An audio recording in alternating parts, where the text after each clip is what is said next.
This is probably the coolest thing I've seen at the front. It's a loitering munition that flies far beyond the line of contact, deep into Russian rear positions.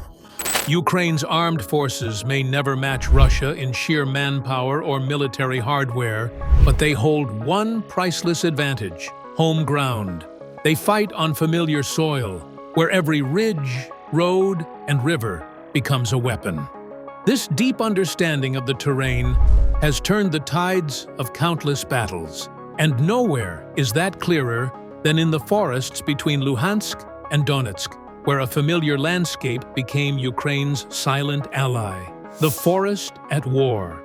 In the dense Serebryanski Forest near Kreminna, what was once a peaceful reserve has turned into a chaotic front line. The 265-acre woodland, crisscrossed by the Seversky Donets River, is a treacherous mix of trees, swamps, and uneven ground, the kind of place that punishes both armies equally. Yet, for months, Ukrainian troops managed to hold much of it, learning every path, hill, and hidden route.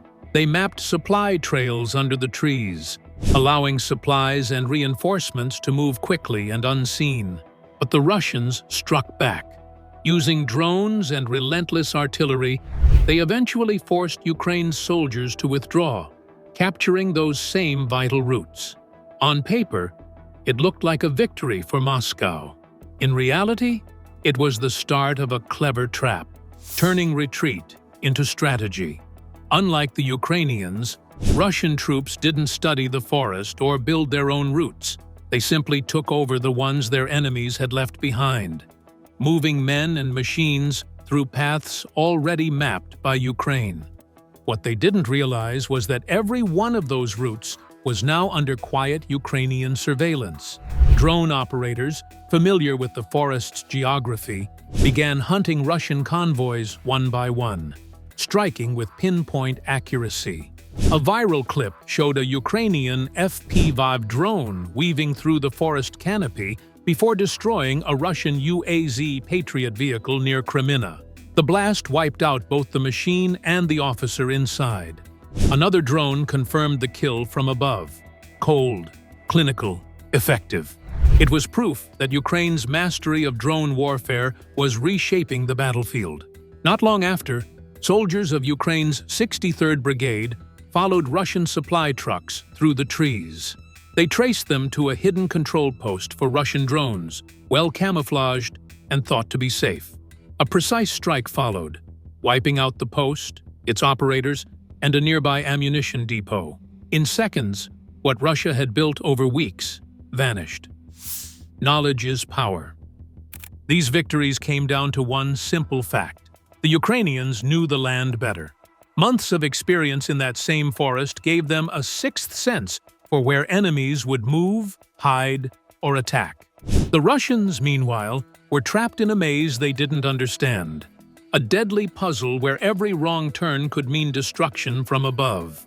They also lacked proper fortifications. When Ukraine withdrew, it hadn't built heavy bunkers or long trench lines. There was nothing substantial left behind. So when the Russians moved in, the trees were their only cover.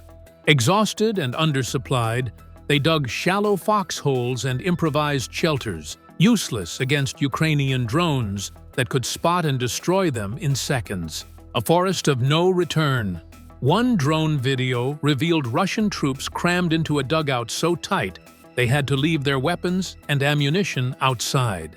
That decision proved fatal. Ukrainian operators spotted the stash and dropped explosives onto the position. 4 strikes later, everything, weapons, men, and shelter, was gone.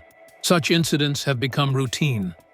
The forest, once alive with birds and wind, now echoes with the hum of drones and the distant crack of explosions. Russian soldiers who enter it rarely make it out. The terrain limits movement. The trees block visibility, and the enemy knows every inch. The Serebryansky Forest has become a trap, a living, breathing maze of death. The race to Yampil. Just beyond the forest lies the small settlement of Yampil in Donetsk, still held by Ukraine. For Russia, Capturing it is the next step toward advancing deeper into the region. But to get there, they must first cross the forest, and the forest refuses to let them pass. Ukraine's drones dominate the airspace, striking vehicles before they can regroup or resupply. Russian troops, forced to march the same predictable routes toward Yampil, are picked off one by one. Their commanders, still clinging to rigid tactics, refuse to change strategy. They send small groups through the forest, again and again, despite knowing what awaits them. A recent video from Ukraine's 81st Airmobile Brigade captured the aftermath.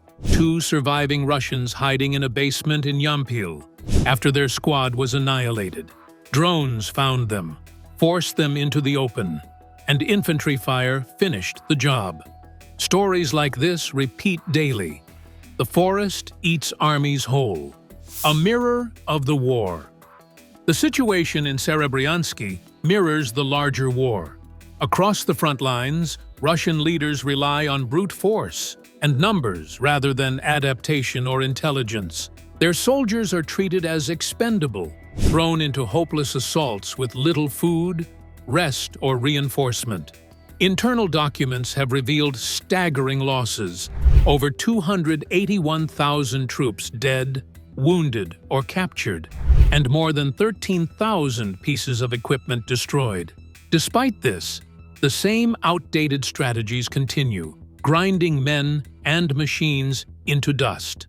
Ukraine, by contrast, survives through creativity and adaptability. Its commanders trade territory for tactical advantage, refusing to fight battles on the enemy's terms.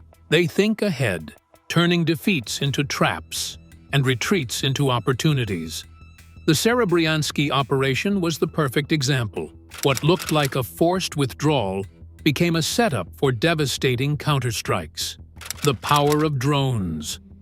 The Forest War also highlights a new truth about modern combat. Drones have become as vital as soldiers themselves. Ukrainian fighters openly admit that without drones, their defenses in the region might not hold.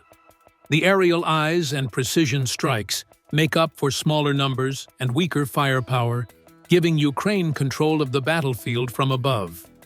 Each drone strike buys precious time to regroup, resupply, and prepare for the next wave.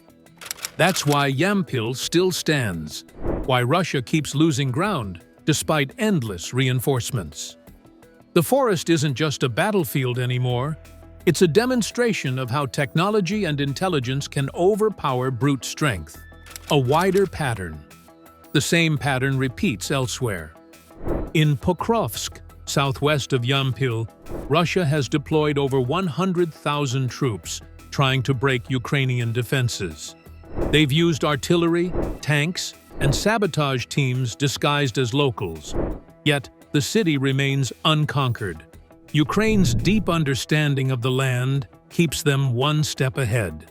No matter how many men Russia sends, progress remains painfully slow. Every attack drains resources. Every failure deepens frustration. Ukraine's drones keep striking, and the losses continue to mount. The war has become a test of endurance, and Russia's wasteful approach shows no sign of success. Outthinking the enemy. When Ukraine left the forest, many observers thought it was a sign of weakness. In truth, it was a calculated move. Staying would have meant high casualties and wasted supplies. Leaving allowed them to weaponize the terrain itself. The Russians walked straight into a kill zone, along the same trails, under the same canopy, now monitored from above. That's the difference between the two sides. Russia fights to occupy, Ukraine fights to outthink. The Ukrainians don't measure success by how much land they hold, but by how effectively they can turn each stretch of land into a strategic advantage.